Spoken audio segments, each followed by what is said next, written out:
Hello all you madmen and wild women. Chainsaw Valkyrie here, your Appalachian princess, coming to you once again with a new chapter of Tales from the Holler. This holiday season, we have a ghastly present for all of you. Meet Twisted Nick. A mountaintop Christmas can be rather magic, but last Christmas Eve was both monstrous and tragic. The town got a gift, a most unwanted present. It was ghastly and bloody, not shiny and pleasant. My husband and I were out on the town to get a few things and to just look around. We were out buying gifts at our local store Angler's, the infamous home of the bait shopping mangler. But that killer's been gone now for 2 or 3 years, and people can shop here without being in fear. They're free now to shop for tackles and gloves. They're free to buy gifts for the ones that they love. And Angler's is where to make your dreams come true, with a yuletide that's happy, not a Christmas that's blue. The only thing bad about this bait shop delight was the tackle shop Santa, who was so impolite. His red suit was dingy and dirty, it stank. He scared off a small little boy they called Hank. He was not jolly with good Christmas cheer. In fact, he seemed angry that he had to be here. His fake beard was stringy and hung loose from his face. He scowled and he brooded, he was such a disgrace. And after the 3rd time he made a child cry, and angered their parents, and made them not buy. The boss man went to him with angry concerns, to this tackle shop Santa by the name of Nick Burns. Nick, you are fired, you Santa Claus menace. Go pick up your check from Abigail Dennis. Then clean out your locker, you're done here, you're out.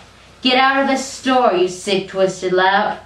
Oh, I'm going to go, but just wait and see. This isn't the last that you'll see of me. I'll find the witch, the one called Bone Clip, the one with the heart that is blackened and sick. I'll ask her to send something bad to your door, a thing worse than any that's come here before. So with that final warning, he was rushed out in the cold to seek out the cruel hag who was wicked and old. But he didn't have to go very far, because there she was waiting, right next to his car. She looked baleful and ancient, a one-handed fiend, her heart filled with malice, both twisted and mean.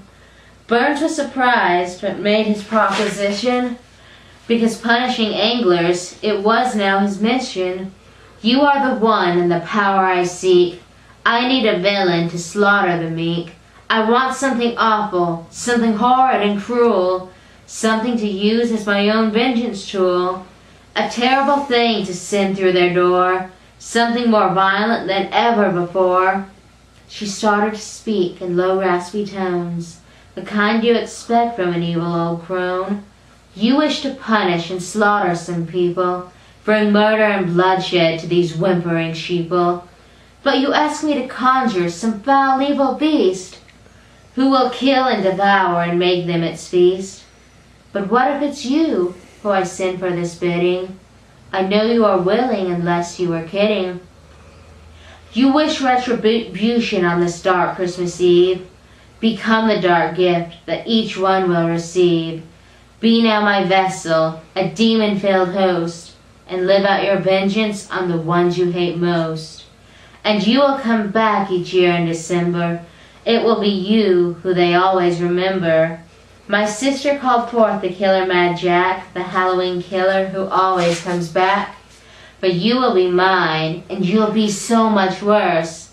Accept now my offer, and embrace my curse. So the tackle shop Santa by the name of Nick Burns became Twisted Nick, the one who returns. Bone Click said the words to the darkest of spells. She summoned a demon, and on Nick Burns it fell. It drove out his spirit and transformed his body, to one that was twisted and deformed and naughty. His limbs all extended, they bulged and grew long. His back grew a hunch, and his face it looked wrong. His mouth split wide open, it went ear to ear, and 3 rows of teeth suddenly all appeared. The teeth were all sharp, fit for snuffing out lives. They were longish and pointy like large kitchen knives. His hands were equipped with apish-like paws, each one adorned with razor-sharp claws. His eyes they turned red and shined in the night, like a couple of ominous Christmas tree lights. "Wicked thing, you are free!" exclaimed the old crone, and she sent him to kill, while she simply went home. Meanwhile in Anglers we were anxious to finish all of our shopping before our money diminished. But before we were done, we heard frightened crying and torturous screams as if someone were dying. We raced to the front, and to our great surprise, we saw the store Santa with red glowing eyes. He stood over the body of Abigail Dennis, the one who made checks, had been killed by the menace. His suit was all red, drenched with blood and with gore. He was now a foot taller than he had been before. He had in one hand a large Santa sack, which was thrown over his large hunchy back. The other hand held a large chopping axe, which he used on his boss, gave him 20 good whacks. Then he turned and he stalked out of Angler's front door, and he left in the snow a blood trail of gore. This Santa fiend seemed to be like Mad Jack, the Halloween killer who always comes back. No one could stop him, he just wouldn't die, and he rammed an icicle through Ben Potter's eye. He went to Town Square to the Christmas tree lighting, where he mangled some victims with his teeth used for biting. He slashed a few more with his terrible claws, and the blood was a-dribbling from his apish-like paws. He ripped off the head of Darrell Lee Hopper, which he used to make a Magori tree topper. Then he broke into houses, leaving death in his wake, spilling blood on their pies and their cookies and cakes. When he tore them to pieces and ripped them to shreds, he made sure each one was finished and dead. He stuffed them right into his now bloody sack, and carried their parts, and commenced his attack. He went down a chimney, as soft as a mouse, and he killed the poor soul who lived there in that house. With a large piece of coal he bashed in his head. He smashed and he beat, until he was quite dead. This pointy-toothed Santa that no one could kill butchered 8 people at the old bar and grill. Then the demonic killer, this bad Santa Claus, the one with the hunchback and apish-like paws, left blood-spattered carnage in this fresh-fallen snow, as he looked for new victims, with his eyes all aglow. My husband the sheriff tried all that he knew to kill this foul thing and make sure he was through, but nothing they tried hindered him in the least. He was almost as vicious as a lycanthrope beast. They set him on fire, but he just wouldn't burn. Nothing could stop him now that he was turned. No weapon tried could hurt this killer so sick. No weapon tried, even Faye's twisted Nick. He ignored their attack and continued on killing. He murdered so many, this Christmas-themed villain. The Santa thing then made his way to Point Park, and he stood by the lake in the wintertime dark.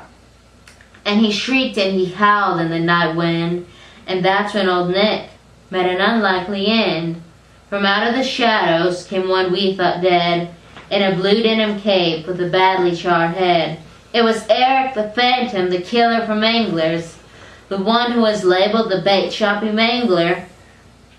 As fast as a cat that was greased up with lard, he chopped Twisted Nick, and he chopped him quite hard. He chopped him again, this time in the head. With a swing of the axe, it appeared he was dead. No other weapon had slowed Twisted Nick, but the one held by Eric seemed to do the right trick. The axe, it was spectral, it was different and magic. It saved all of us on this night that was tragic. This axe had belonged to old Granny Ferris, the queen of the witches, the devil's own heiress. After the night of the fateful witch roar, when Eric returned to the shadows once more, he slipped to her home hid in Razorback Holler, near the marshy mud pits where the boar go to waller, and he found her spell books, some weapons and charms that old Granny Ferris had used to cause harm.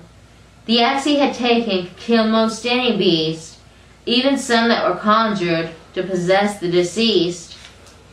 Most anything on the mystical side, even this demon of bloody Yuletide. Wasn't it truly dead? We hoped and supposed. but no trace of him was found there in the snow. He just disappeared like the killer Mad Jack, and I hope to goodness that he never comes back. With his new rival vanquished, Eric just slipped away. He had once again helped, and he saved us that day. I know he did it for my sake alone. He must have found out that I'd come back to my home. I guess that it's true that love never dies, because now I beware with all different eyes. I hope Twisted Nick is both dead and gone, and that the old Ferris witch will just leave us alone. But I fear that she is out there, planning and plotting, calling up things that are dead and are rotting. I think she has raised something more vicious than Murray, our lycanthrope friend who is wolfish and furry. For something's out there leaving half-eaten bodies, and you can trust me, I'm the sweet Catherine Dottie. We'll figure that out come the first morning light, but for now, Merry Christmas, and to all a good night. I don't think I want him coming down my chimney. You have a nice Christmas, my friends. You stay creepy, and you subscribe on Facebook and YouTube. Tales from the Holler and Chainsaw Valkyrie. Happy holidays!